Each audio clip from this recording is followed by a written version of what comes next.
Shalom dan salam dalam kasih Kristus untuk jemaat Tuhan. Kita bersyukur hari ini menyambut hari baru karunia Tuhan di minggu yang Tuhan kuduskan dalam perjalanan hidup iman kita sehari-hari. Untuk mempersiapkan hidup kita hari ini secara khusus dalam memaknai dan merayakan hari karunia Tuhan melalui ibadah hari Minggu, kita mendengarkan sapa firman Tuhan dari Yoel pasal 2. Kitab Yoel pasal 2 ayat yang ke-28 dan 29. Nas firman Tuhan berbunyi, "Kemudian daripada itu akan terjadi, bahwa aku akan mencurahkan rohku ke atas semua manusia. Maka anak-anakmu laki-laki dan perempuan akan bernubuat. Orang-orangmu yang tua akan mendapat mimpi. Teruna-terunamu akan mendapat penglihatan-penglihatan. Juga ke atas hamba-hambamu laki-laki dan perempuan akan kucurahkan rohku pada hari-hari itu." Bisa saudara, tercurah untuk semua orang. Kita tentu mengenal syair lagu Kidung Jemaat 403. Hujan berkat kan tercurah, biar tercurah penuh.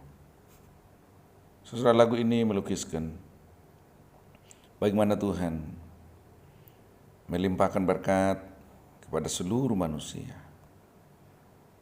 Berkat yang diberikan Tuhan itu tak tanggung-tanggung. Seandainya dalam bentuk tindakan, maka tidak ada yang tersisa di tangannya. Dicurahkannya. Coba kita lihat Bapak Saudara. Dirus hujan air yang jatuh ke bumi yang begitu deras. Hujan lebat yang sangat banyak. Maka tanah yang tadinya kering kerontang menjadi basah dan subur. Bahkan tanaman bunga ataupun pohon yang layu serta berdebu menjadi segar dan hijau kembali. Demikian gambaran curahan berkat Tuhan dalam kehidupan orang dari dulu sampai hari ini. Lalu berbicara dengan pencurahan Roh Kudus. Pencurahan Roh Kudus terjadi bukan hanya untuk sebagian orang kecil, bukan gereja tertentu, orang tertentu, tetapi untuk semua orang. Bukan hanya untuk orang Israel, bukan hanya untuk orang percaya, tetapi bagi semua manusia di segala tempat dan bahasa. Rohnya dianugerahkannya kepada siapa saja yang dikehendakinya, sebanyak yang ia inginkan.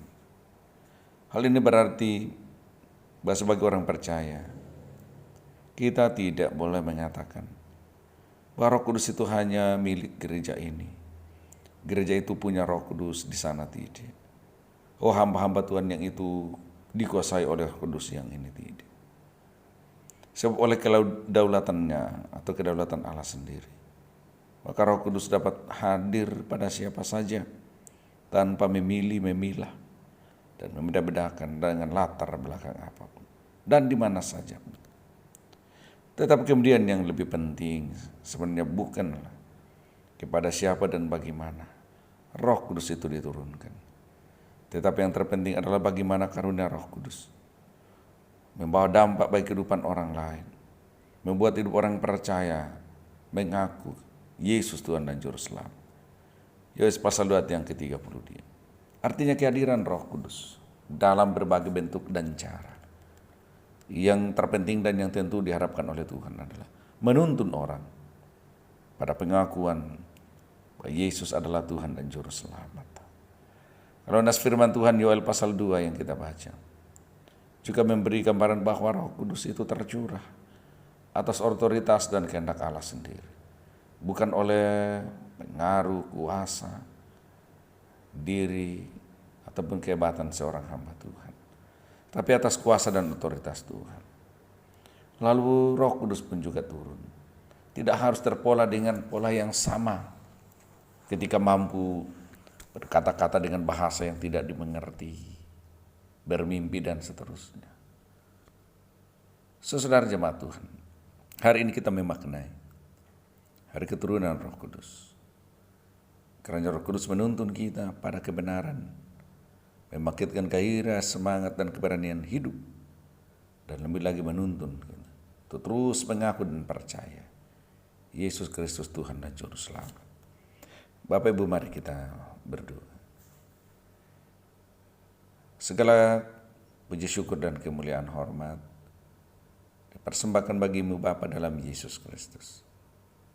Kami sudah mendengarkan sapa firman-Mu, Yoel pasal 2, 28 dan 29. Curahkan Roh Kudus.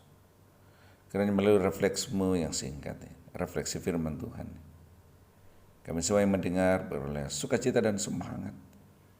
Sebab di mana ada firman diberitakan, di situ ada kekuatan dan Roh Kudus mula yang akan menentukan firman Tuhan yang tumbuh atau tidak.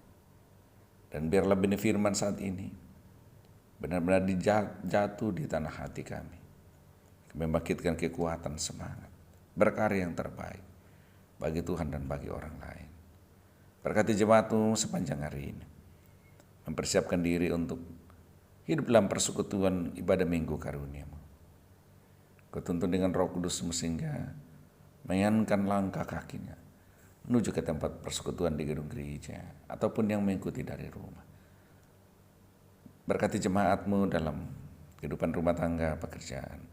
Yang sakit Tuhan pulihkan, yang lemah Tuhan bangkitkan semangat. Pelihara lindungi jemaat-Mu dari segala mara bahaya. Limpahkan sukacita berkat-Mu dalam hidup pribadi maupun dalam keluarga, pun dalam hidup persekutuan.